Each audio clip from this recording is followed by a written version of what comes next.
The ship is being bid farewell, also in a traditional form by the Kerala drummers, the Ketuvala.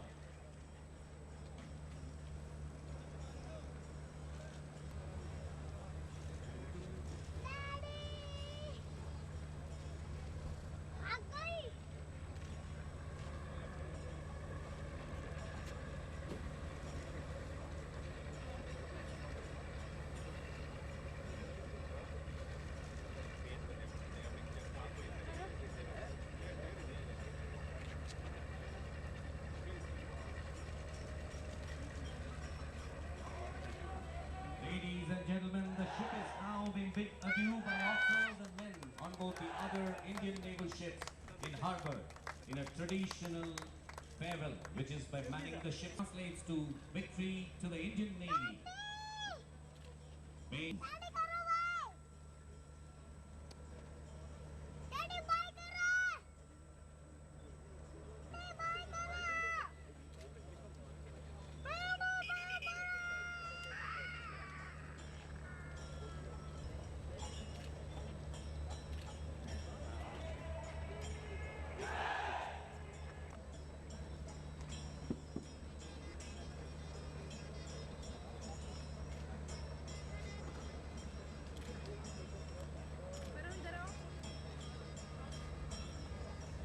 If you helicopters of the Indian Navy who are coming in to fly past in the Angel, the second Chetak is being flown by Lieutenant Commander Premji.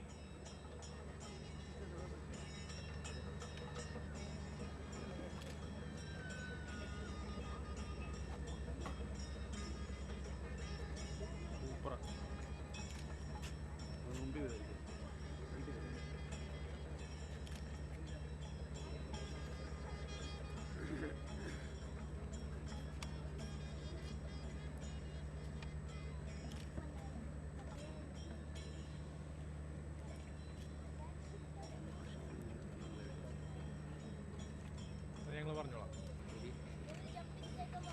ചേട്ടായില്ല In angel formation to bid farewell to INS Sudarshini, the first carrying the national flag,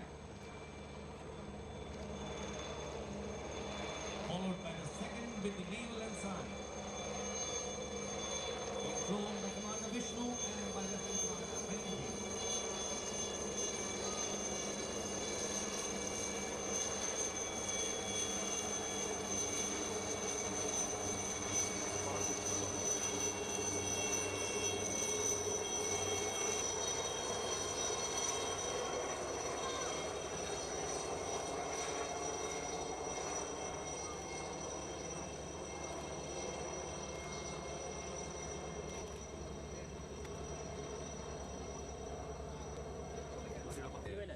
Opening remarks.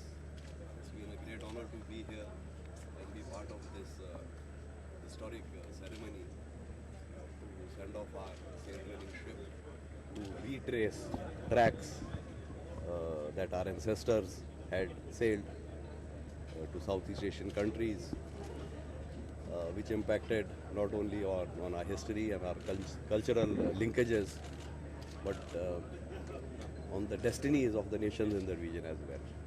So it's a very proud moment, and as you can see, many heads of missions of the Southeast Asian countries are here. The ASEAN Indian eminent persons group, very, very senior external affairs and diplomatic corps people are here. And as the ship goes into different ports of Southeast Asia, during different legs, we intend to embark their trainees. And this would further our linkages. It will bring in bonhomie and camaraderie, and above all, it will deepen the interaction between the navies of the region, which operate so closely so many times. So you have just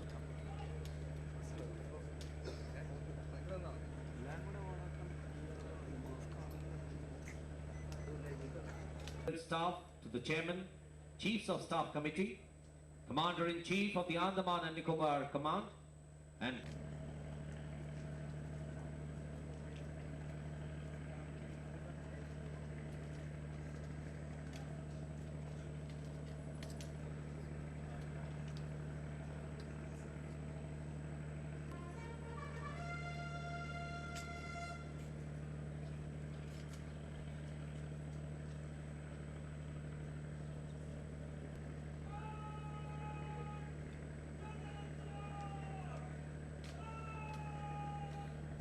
is one of the various events being held as part of the ASEAN-India Special Commemorative Summit.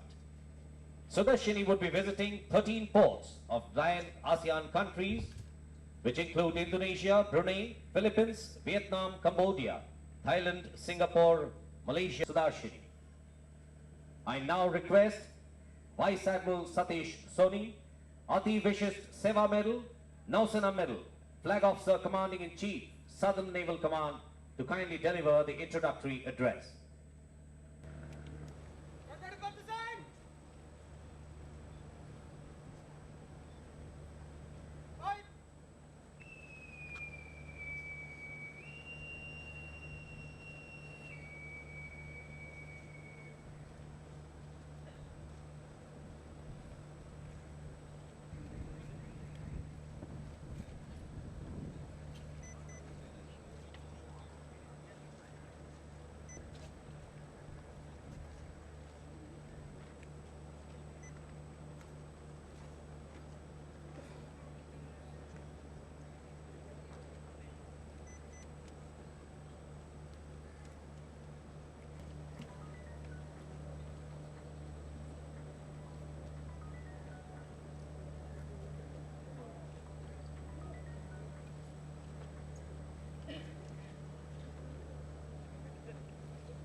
So you have just taken over as the Navy Chief. What are your priority areas? Well, essentially, my first task, the way I see it, is consolidation. As you see, newer technologies in all the dimensions are being inducted by the Navy. We have recently transited from the conventional to the nuclear domain. You are following the progress of Vikramaditya, the new aircraft carrier. It will come with its own integral MiG-29K aircraft that will bring to the table capabilities that integral fighter aircraft of the Navy have never had before. Then we are inducting the P-8I Boeing. So essentially we need to consolidate, continuously re-audit our preparations, our training, our organization, our maintenance structures to ensure that upon induction all these platforms and technologies are available for optimum utilization right from the beginning. And it's a big task and we are on to it. When is the next phase of IAC starting, sir? Indigenous, which is right next to us. Well, I had been on board this, I spent the entire forenoon there.